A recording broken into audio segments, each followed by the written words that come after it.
Hey everybody. So today I want to talk about the fact that I've been on YouTube for 15 years now.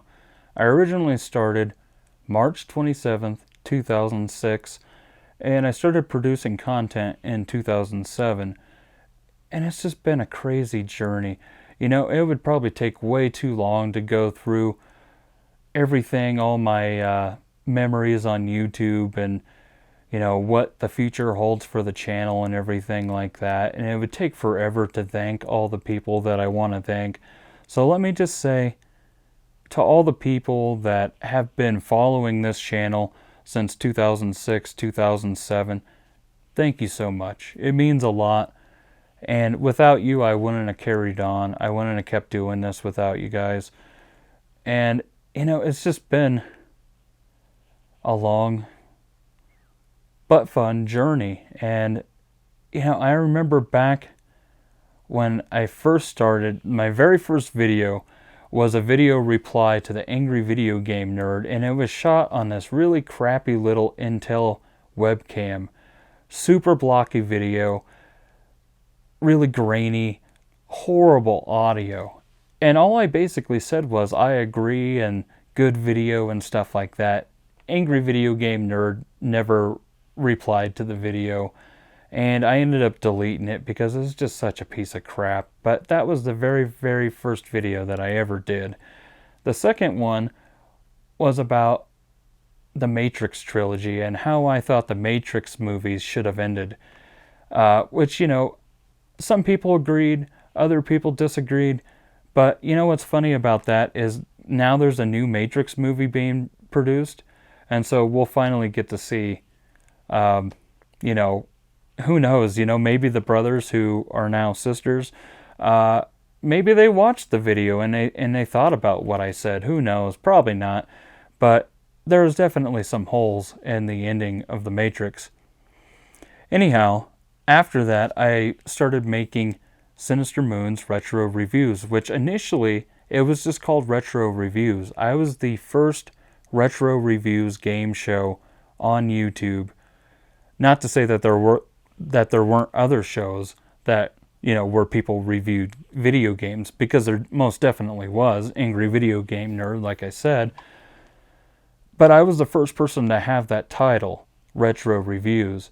And later on I had to add Sinister Moons because that title got ripped off by so many people. It was ridiculous. And that continued to happen to me throughout my YouTube career. For a while there, I had a show called RAG, which was an acronym which standed for Recently Acquired Games. And I did that for several years. And people started stealing my title.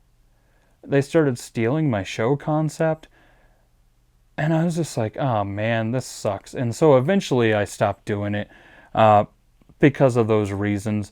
But also because I just kind of found pickup videos to be irrelevant so long after you put them out. Like, I don't know, the only good thing about old pickup videos is you can go back and you can think to yourself, oh man, you remember back in 2008 when you could go to a thrift store or a yard sale or something and there was like retro games everywhere for cheap? And that was nice. It is nice to go back and think about things like that. But other people on YouTube, they don't understand that. They think that you just put the video out the other day. And it's like, and they have like stupid things to say. And like, I don't want to go back and like debate these people, over a video that I made 12 years ago or something, It happened the other day. I got a comment on an old video that I did about a generic SNES controller. And this guy comes on there and he's like, oh yeah, well, you know what you forgot to talk about? And you know what this... It's like, dude, this video is 12 years old. Like, obviously there's going to be things that I didn't remember to mention. And, or maybe at the time, those things weren't a thing. Or like I have another video that I did that was about, it was like a no solder Sega Genesis AV cable, which, it works. It still to this day, you can make that cable that I make in the video. But, and then now, for years now, I've been getting people that come in there and say stuff like, why don't you just buy one on eBay for like $10? Well, because at the time, that didn't exist. I mean, eBay existed, but prices like that did not. As a matter of fact, for the longest time, I used to run my Sega Genesis with RF because those cables were not abundant like they are now. There's only the Sega branded ones back in the day, and they were kind of expensive. And, for a while there, I had a TV that only had RF input, and so it really didn't make a difference to me. But, later on, I did. So I made that video to try to help people out, but still to this day I get people trying to be smart and like, well, dude, that cable only costs like $5 on eBay now. Okay, yeah, now, but the video's like fucking how old? So, but there's been a lot of weird things on YouTube throughout the years that have that has happened. But yeah, like I said, I don't really have time to get into every last thing. But I will say this, that I don't plan to quit anytime soon. I've been putting money into my YouTube channel now. I got a couple nice camcorders. I got a couple nice tripods. I got a light that's shining down on me right now. I got this lapel mic.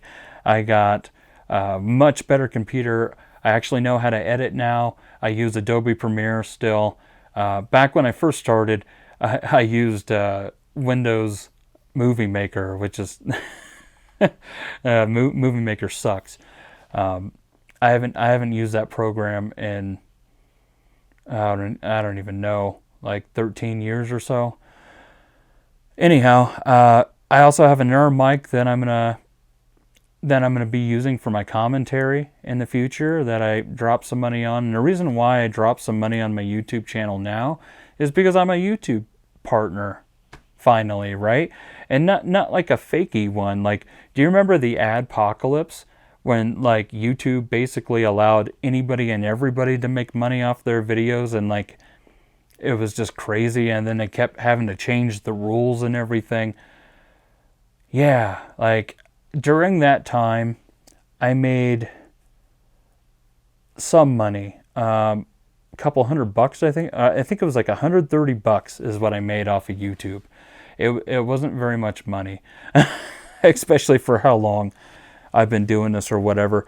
And then they took that away from people, and then they made you jump through more loopholes where you had to have so many watch hours or so many hours or whatever under your belt, and you had to have so many subscribers and everything. And I ended up passing that their little test there, and I became a partner. And since then, I've made quite a bit more money. I think I've made probably close to $1,000 off of YouTube now.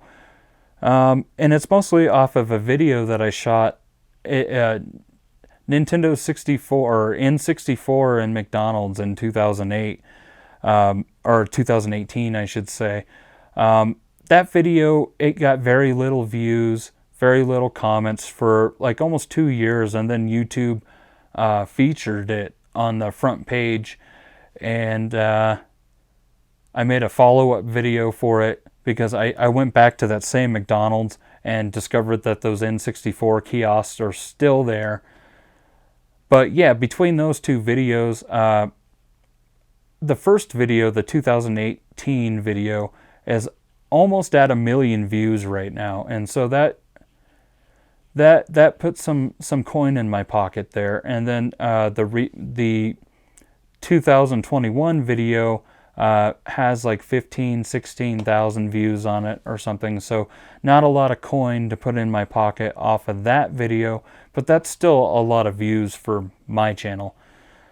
So yeah, because of that, because I'm a partner now, I've been putting money into my channel, and I hope that in the future I can bring you better quality stuff. I have capturing devices and stuff now. Back when I first started, one of my very first videos was Advanced Dungeons and Dragons for Intellivision, and at the time nobody else had a video about that game on YouTube. I was the first one.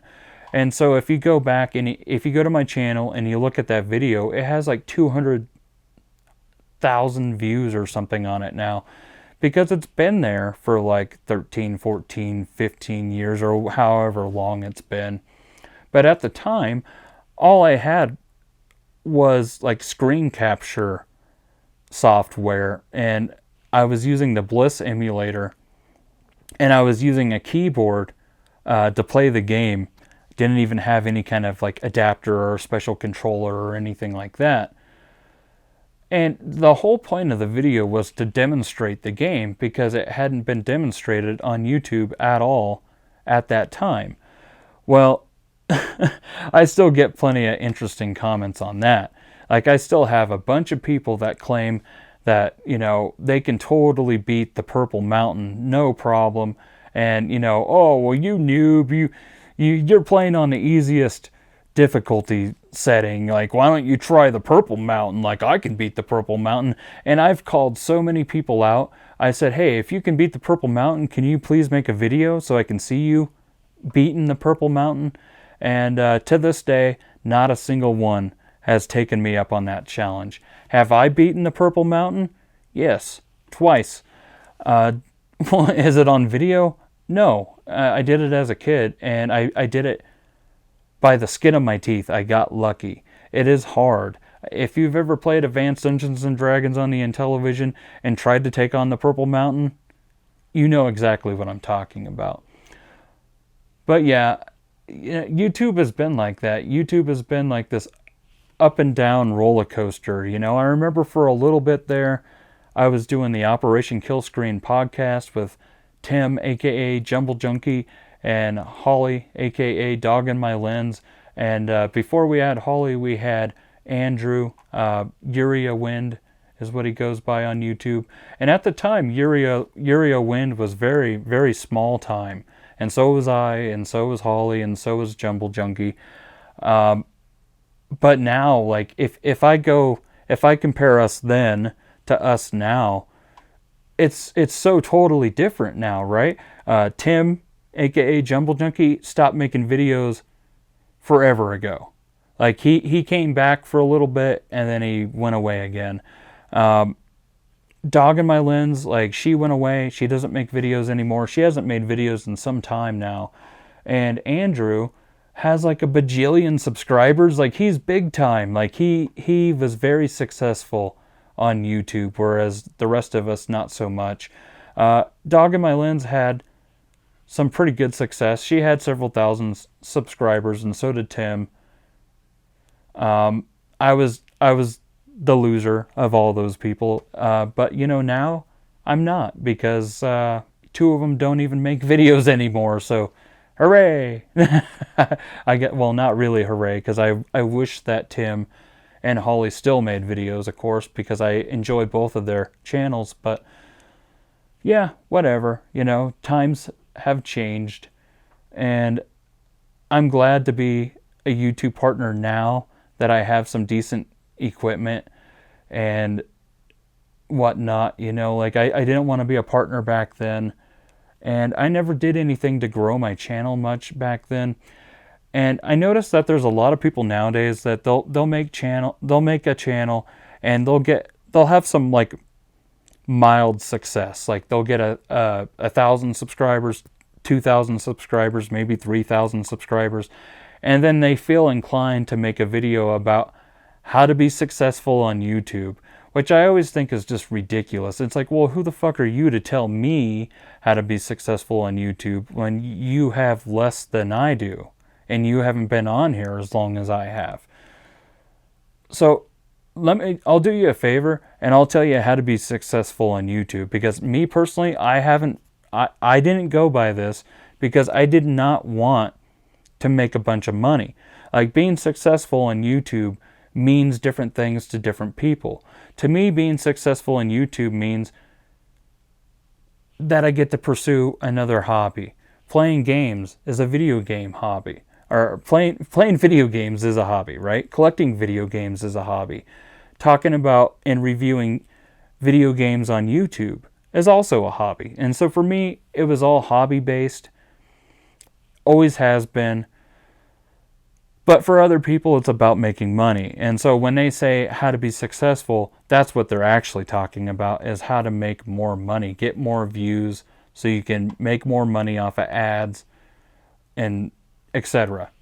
Well, let me tell you how you can be successful on YouTube. It's really simple. Number one, be consistent. Put out videos on a regular. Like if you can put out a video every day, more power to you. You're probably going to increase your odds of being successful if you put out a video every day, or at least maybe like 2, 3, 4 times a week, whatever you can do. The more videos that you put out, the more success, or the more chances at success that you'll have. Number 2, have good audio and video equipment. Like if you have a nice camera that looks good, good audio quality and whatnot, like maybe you got some lights shining down on you like I do right now, people are going to like listening and watching you more. Like if you sound and look like shit, then why would anybody continue to watch you? Why would anybody subscribe to you? Right? All right. And number 3, make good videos. Yeah, that's it. That's all you got to do to be successful on YouTube. What do I mean by good videos? Figure out what people are talking about. Talk about things that other people are going to gravitate to. Things that people like to look up. Make a video about that. Me personally, like I said, I'm not in it for the money. Never have been. I do make money now, since I am a partner now, and I did have some success. But a good video could mean just talking about something that you want to talk about. And that's how I've always done it. Like to me, it's always been about like, what do I want to talk about? What do I want to show off? Like it's not about what everybody else is doing. It's about what I'm doing. And that's how it used to be on YouTube. It's called YouTube because you broadcast yourself. But it changed, now it's all multi-channel networks and everybody has to like kiss everybody's ass and, try to suck up to everybody. Hey dude, yeah, I love your content. Can I be on your channel, because you got like 100,000 subscribers and I only got 1,000. And, I've made some friends on YouTube and everything. There's for sure a lot of cool people on YouTube, but there's also a lot of assholes. And I'm not kissing anybody's ass, okay? Like I will gladly team up with other like-minded people, but I'm not kissing anybody's ass. Like I've always given people shout-outs and commented on their videos and subscribed and turned on, rang the bell, the notification bell and all that shit. I've given everybody as much support as I can possibly give without actually, giving money. And that the money is what changed YouTube a lot. Like people there didn't used to be any kind of handout thing or whatever. I remember, this is a long time ago, right? This is like 10 years ago or so.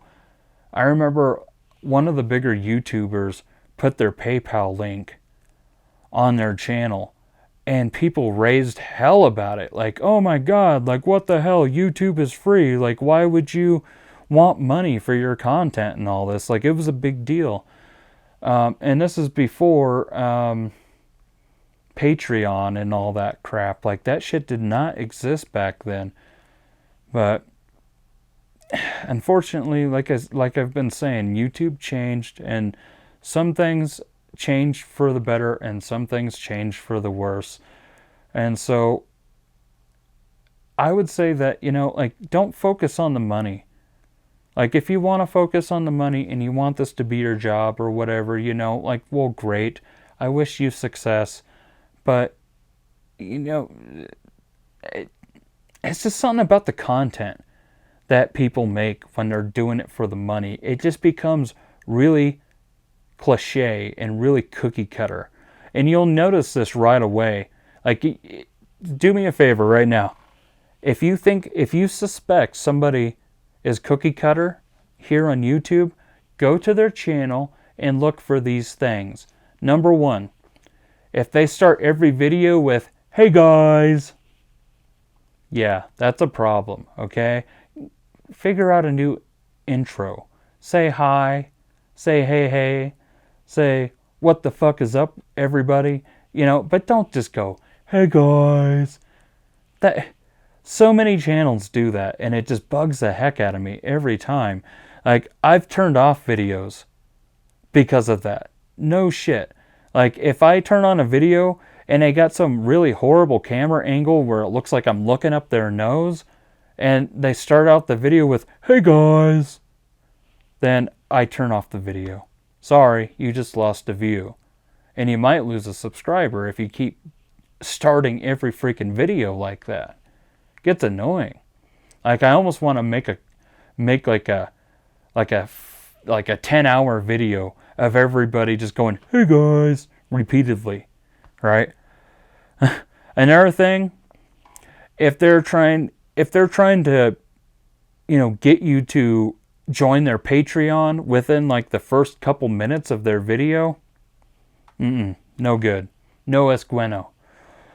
Like, I don't like that shit at all. You got to give me a reason to donate to you to fund your channel first. Like, you can't just say, "Oh, join my Patreon and like you." No, that's not how life works. Okay, like, I still don't have a Patreon. I had a Patreon for a brief moment of time, and it made me feel weird. I never shared it. And so I deleted it. I've never supported anybody on Patreon. I've sent people things before, but that's a little bit different. I've traded with people. I've sold games to people on YouTube, But, yeah. Like, the whole "hey guys" thing and bad camera angles and the Patreon and, several other things really just bug the heck out of me. As a guy that's been on YouTube for 15 years, it just bugs the heck out of me. But that's kind of how it goes anymore. And like, I remember at one point in time, I was going to join up with these guys, Classic Game Room. They were going to have a deal where several YouTubers all joined the same channel, and we're going to all make money and kick ass, and do game reviews and everything. And then there was one guy that kind of screwed it up for everybody. I'm not going to mention his name. I don't even think he does videos anymore, but basically he refused to abandon his channel or to not put the same video on his channel that would go on the other channel that, was Classic Game Room. And so Mark decided to take a different direction, and instead he made Classic Game Room Undertow, and Derek became the host of that particular channel. And so, yeah, that kind of sucked. I was this close to working with Mark from Classic Game Room, which, Mark is still a friend, and he still gave me plenty of editing advice. Him and I both use Adobe Premiere. And, he was always around and everything. He doesn't really do game review videos anymore. I think he did recently come back to YouTube, but he does, like, I don't know, comic book videos or something now. But, yeah, I've had a lot of opportunities to be big on YouTube, and I've always known what it took to become big. But I didn't take up offers, or offers got taken away from me, or I just didn't try, or whatever else. And here going forward, I'm probably not gonna do anything different, honestly. Like, maybe once I buy a house, like my woman and I are in the process of trying to buy a house right now. Once I have a house where I can have like a big game room, and I can have all my arcade games and console games and AV equipment all in the same room and whatnot, then maybe I'll start getting more consistent. then maybe I'll try to make more money and stuff like that, and then maybe I'll try to team up with some people or whatever, but I don't know. Hard to say, and I'm not going to say that I'm going to do that, because then I might not end up doing that, and then it's just going to be weird, right? So anyhow, this video has gone on way longer than it probably should have, and there's probably so much more that I could say, but I think I will close this video out with saying, be yourself. Use your mind. If you want to make YouTube videos, if you want to produce content, don't let anybody else tell you what you should or shouldn't make. And don't be a brown noser and try to kiss everybody's ass, try to suck up to them, to try to get some of that reflective glory, Don't do that, and don't focus on the money. Like, focus on making content that you yourself would enjoy watching. Like, if you ever make a game review and you go back and you watch it, ask yourself in your head, do I like this video? Is this a video that I'd watch if somebody else made it? And also, as a viewer, ask yourself questions like, would I hang out with this person in real life? Would I play games with this person in real life or even on the internet? Because I gotta say, a lot of these people that I look at here on YouTube nowadays, I wouldn't hang out with them in real life. Are you kidding? A lot of these people are crazy. And some of them are just dumb. I don't think that we would have anything in common, other than video games or YouTube or whatever, but some of these people are so obnoxious that I wouldn't even want to play video games with them, to be honest. And maybe you feel that same way about me. I don't know, whatever, choices have been made, right? Anyhow, I'm just saying, whatever, I'm happy that you're here. If you've made it all the way through this video, thank you so much for continuing to watch my stuff. More new videos in the future. I do have some planned, of course. I'm not going to say that I'm going to be on here for another 15 years. As a matter of fact, that sounds dreadful. I'd be 55 then. Yeah, I don't think I want to keep doing this in my 50s, to be honest, guys. No, I think that's too much. I think if I get past the 20-year mark, I think I'm probably going to have to throw in the towel at some point. But, you know what? Let me just close this video out how I used to. Remember, the people that have been following me for a long time now? Do you remember how I used to close my videos? Until next time, stay sinister.